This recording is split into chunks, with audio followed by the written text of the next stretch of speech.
नमस्कार दोस्तों, आपका बहुत बहुत स्वागत है। जैसा हम काफ़ी वक्त से हम इस पर बात कर रहे थे अलग अलग तरीके से, आज हम साढ़े 8 कोर सेक्टर्स पर इंडस्ट्रियल आउटपुट की बात करेंगे, जो कि 8.5% कॉन्ट्रैक्ट कर गया है अगस्त महीने के अंदर ही। तो आप ये लगा लीजिए कि इससे कितना खतरनाक एक तरीके का इफेक्ट पड़ेगा। जो हमें उम्मीद थी लॉकडाउन से कि लॉकडाउन के बाद इंडस्ट्रियल एक्टिविटी में जंप आएगा, लेकिन ये कॉन्ट्रैक्ट हो गया है। तो चलिए इसका हम एनालिसिस करेंगे, सेक्टर बाय सेक्टर करेंगे, चार्ट से करेंगे, इसका ट्रेंड देखेंगे, year on year, Y on Y पे हम इसको करेंगे, ईयर ऑन ईयर के बेसिस पे हम इसको करेंगे। चलिए हम इसमें, और इसमें खास महत्वपूर्ण बात यह है, चलिए अगली स्लाइड में देखते हैं। इसमें जो अगली महत्वपूर्ण बात वो ये है कि जो रिफाइनरी प्रोडक्शन है, इसको जो इम्पैक्ट हुआ है, जो क्रूड ऑयल इंपोर्ट्स का था, जो हमने कल भी बात की थी, एक पूरा शॉर्ट फीचर है उस पर तैयार, वो 41% तक सिकुड़ गया है या कॉन्ट्रैक्ट हो गया है। कोल आउटपुट जो है आपका 4 महीने के बाद थोड़ा सा पाया, लेकिन मार्जिनली आ पाया है। तो इसके बाद हम इसको आंकड़ों से अगर हम देखें तो year on base Y O Y जो होता है, उसका जो कोर सेक्टर ग्रोथ है लास्ट एक साल का, हम उस पर बात करेंगे, डिटेल से बात करेंगे। जैसे मैं आपको एग्जांपल बता देता हूँ, इसका इलस्ट्रेशन है, और ये जो डेटा है ये मोकी का डेटा है, ministry of commerce and industry.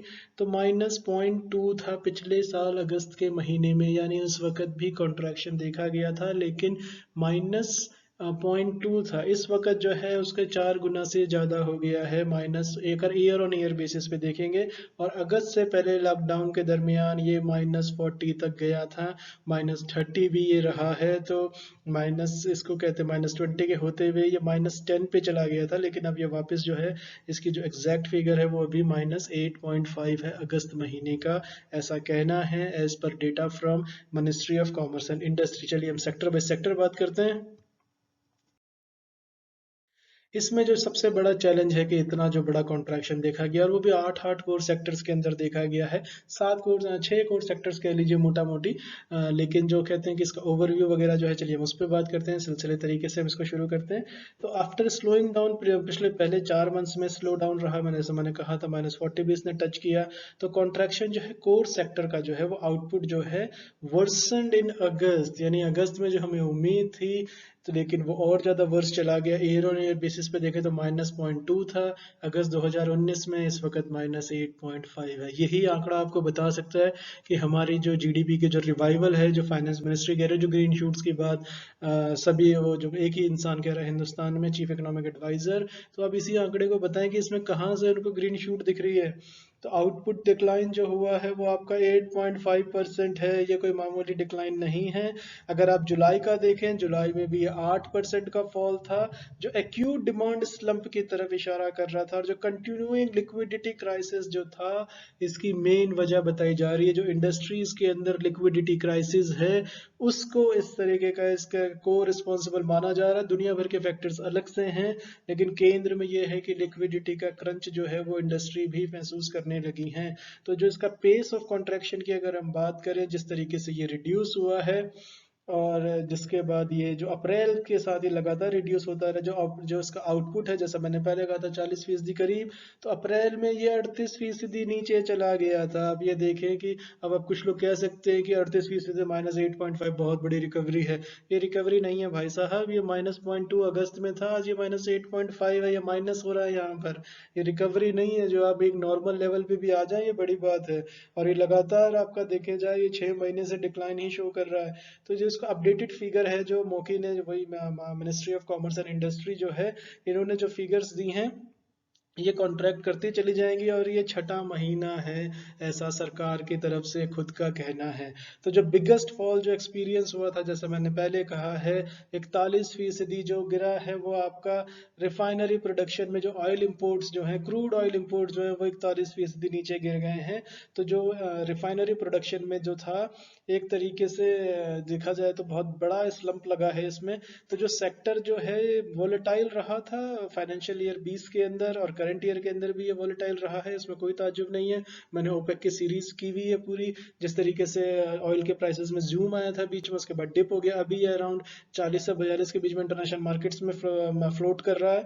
तो जो सेक्टर है ये काफी वॉलेटाइल रहा है, इसमें कोई दो राय नहीं है, जिसका इम्पैक्ट इस पर पड़ना ही था।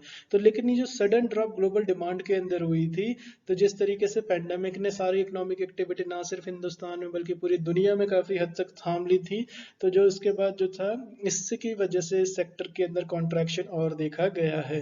तो जो ओवरऑल प्रोडक्शन की अगर हम बात करें तो 19%, चलिए हम इसको चार्ट के हिसाब से समझते हैं, एक एक सेक्टर वाइज को लेते हैं और इसमें देखिए इससे बहुत कुछ क्लियर हो जाएगा इस वाले चार्ट से। तो जो ओवरऑल प्रोडक्शन था आपका ये 19% डिविंडल कर गया है या नीचे गिर गया है, आफ्टर फॉलिंग ये 14% जो है ये जुलाई में नीचे गिरा था। तो रिफाइनरी प्रोडक्शन जो है बहुत कंसर्न का कोर सेक्टर है, इसने जो बिगेस्ट वेटेज है 8 कोर सेक्टर्स के अंदर, ये बहुत इंपॉर्टेंट है आपको अगर अर्थव्यवस्था को समझना है तो रिफाइनरी प्रोडक्शन पे आपको तवज्जो देनी होगी।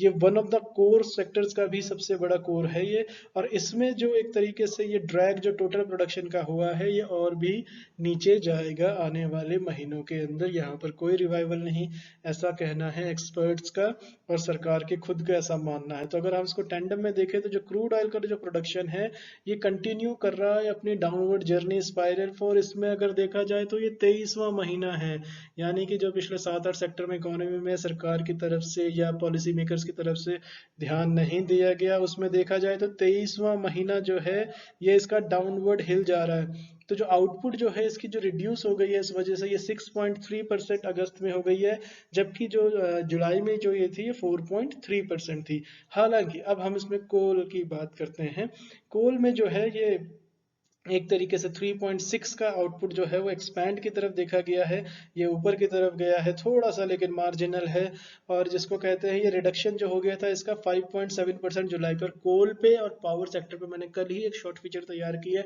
आप उस सेक्टर को देखेंगे तो आपको कोल के अंदर की कहानी पता चलेगी उससे।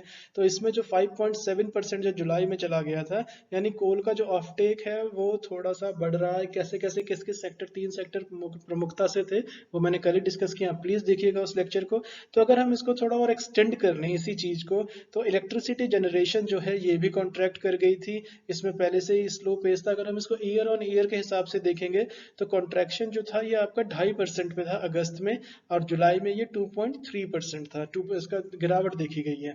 और अगर इसमें हम देखें जो ये डिटेरियोरेशन है, ये जो एक तरीका का लगातार जो ये गिराव इसमें जो देखा जा रहा है, डिक्लाइन देखा जा रहा है, ये हाइड्रो इलेक्ट्रिसिटी जनरेशन पे भी देखा गया, जैसे कि आप सामने चार्ट में देख रहे हैं। इसका कॉन्ट्रैक्शन जो है वो 2.9% अगस्त में हुआ था, जबकि ये 13.6% एक्सपेंशन हुआ था इसका। तो ये बड़ी इंटरेस्टिंग कहानी है, हाइड्रो इलेक्ट्रिक जनरेशन का जुलाई के अंदर 13.6 बढ़ा था और ये अब जो है वापस कॉन्ट्रैक्ट कर गया 2.9%। तो इसके भयावह इम्प्लीकेशन पड़ने तय हैं। तो जो डी ग्रोथ हुई है इस सेक्टर के अंदर, इसको अगली स्लाइड में समझते हैं। जो डी ग्रोथ हुई है इस सेक्टर के अंदर, उसकी वजह से जो थर्मल इलेक्ट्रिसिटी जनरेशन पे इसका प्रभाव पड़ेगा डायरेक्टली, क्योंकि इंटरलिंक्ड है। तो मार्जिनली जो है वो 2.4% से 2.2% जुलाई में था, अब ये थोड़ा सा 0.2% और नीचे चला गया है। तो कहने का मतलब यह है कि इंटरकनेक्शन जो सेक्टर वाइज है कि एक सेक्टर में जाता है, उसका रिपरकशन इफेक्ट जो है वो और सेक्टर्स को भी बिठाने की हिम्मत रखता है और कर देता है। तो ओवरऑल अगर आप देखें तो कॉन्ट्रैक्शन जो हुआ इलेक्ट्रिसिटी जनरेशन के अंदर, वो जो आपने देखा अगस्त से दिसंबर तक का 2019 की अगर हम फिगर लें तो इस सेक्टर ने सबको इसने आउटफॉर्म किया था रिमेनिंग इकोनॉमी के अंदर नेक्स्ट फ्यू मंथ्स के लिए। तो इसमें जो था कि इसके फेवरेबल बेस इफेक्ट्स थे, लेकिन वो बात थी अगस्त से दिसंबर महीने की पिछले साल के यानी 2019 के। तो इंफ्रास्ट्रक्चर सेगमेंट की अगर हम बात करें तो इसमें भी देखी गई है दिक्कत।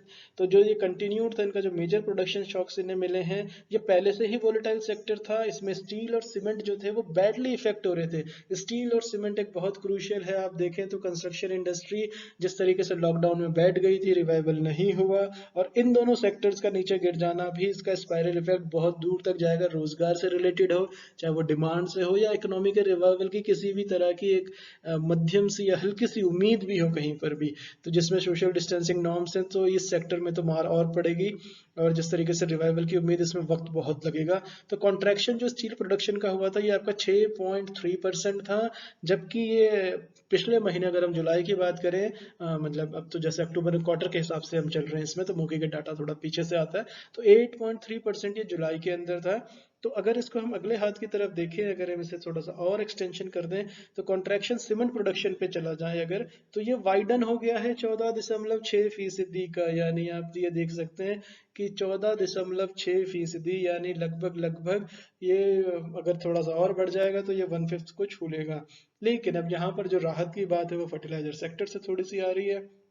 ये ऐसा सोल सेक्टर है जिसमें थोड़ी सी उम्मीद से बेहतर ग्रोथ देखी गई है। फर्टिलाइजर का जो प्रोडक्शन है ये बड़ा है, मैं फिर से कह रहा हूँ ये बड़ा है 7.3% इन अगस्त, जिसका बहुत अच्छा इफेक्ट दिखाई देगा। तो और जो अगस्त में हुआ है, जुलाई में भी ये बड़ा था, उसका 6.9% उस वक्त था। यानी इस सेक्टर के अंदर काफी ज्यादा पोटेंशियल है, इतना कुछ इकोनॉमी में हो रहा है, लेकिन फर्टिलाइजर सेक्टर के अंदर, यानी इसको अगर आप कृषि से जोड़ देंगे तो आप देख सकते हैं कि जब कोई सारे सेक्टर धड़ाम से गिरे हैं, तो एक सेक्टर है जिसको बिल्कुल सरकारों ने ध्यान नहीं दिया, चाहे वो किसी की भी सरकार हो, यूपीए हो, एनडीए हो, उससे पहले वाजपेयी साहब की सरकार हो, उससे पहले कोalition सरकारें हो, एग्रीकल्चर पे किसी ने ध्यान, किसानों की जो हालत आज है उस पर भी वीडियोस बने, आप प्लीज देखिएगा। इसके बाद जो हम रिलेटिव हाई डिमांड करें एग्रीकल्चर के अंदर, तो ये जो है रिप्लेसमेंट ऑफ स्टॉक्स जो एडवांस में थे, जैसे रबी सोइंग थी अक्टूबर से नवंबर तक, उसका भी इसमें इंक्रीज इन प्रोडक्शन देखा गया है। तो ये सोइंग से काफी जिसका मिलता जुलता है, इसका जो बढ़ोतरी हुई है उसका बहुत बड़ा कारक ये रहा है। तो अगर इसकी आप रिलेशनशिप देखें कोर सेक्टर्स की और ग्रोथ की, और index of industrial production IIP जो है ये बहुत इंपॉर्टेंट है, बहुत इंपॉर्टेंट मानक है, पैमाना है। अगर आप रिलेशन देखें कोर सेक्टर्स की ग्रोथ की और आईआईपी ग्रोथ की, तो आपको पता लगेगा कि ये मॉडेस्टली जो है 6 से 8% अगस्त के अंदर ये गिरा है, ये कॉन्ट्रैक्ट हुआ है। इनिशियली जो था ये 10.4% कॉन्ट्रैक्ट किया था जुलाई के अंदर। तो आप देख सकते हैं इस सबका जो मतलब हुआ वो ये है कि हमारी जो जलेबी इकोनॉमिक्स की तरफ हम बढ़ गए हैं आगे, सेक्टर बाय सेक्टर वो एक दूसरे पे इफेक्ट डाल रहे हैं, और कितना कितना बड़ा, ये आंकड़ों में सरकार के खुद के आंकड़े हैं, और अगर धरातल पे जाएं, रियलिटी पे जाएंगे, तो इन सेक्टर से जो लाइवलीहुड है, जो मंदी की जो दस्तक दे रहे हैं, ये बहुत हद तक सच साबित होने वाली है। और जिस तरीके से इकोनॉमी टर्मोइल में जाएगी, वहां से फिर वापस इसको रिवाइव करने के लिए बहुत अथक प्रयास लगने वाले हैं एक्ट ऑफ गॉड की। उस वक्त हमें ज्यादा जरूरत होगी। अभी जो तहस नहस होना था पिछले 7-8 क्वार्टर में जो हुआ है वो हुआ है, उसके बाद कोविड ने आके किया है। लेकिन अब ये जो जलेबी इकोनॉमिक्स का जो क्राइसिस आएगा वो भयावह क्राइसिस होगा, और ये एक 8 कोर सेक्टर इकोनॉमी के रिवाइवल के लिए लाइफ लाइन की तरह काम करते हैं। चलिए, thank you so much for listening. नमस्कार दोस्तों।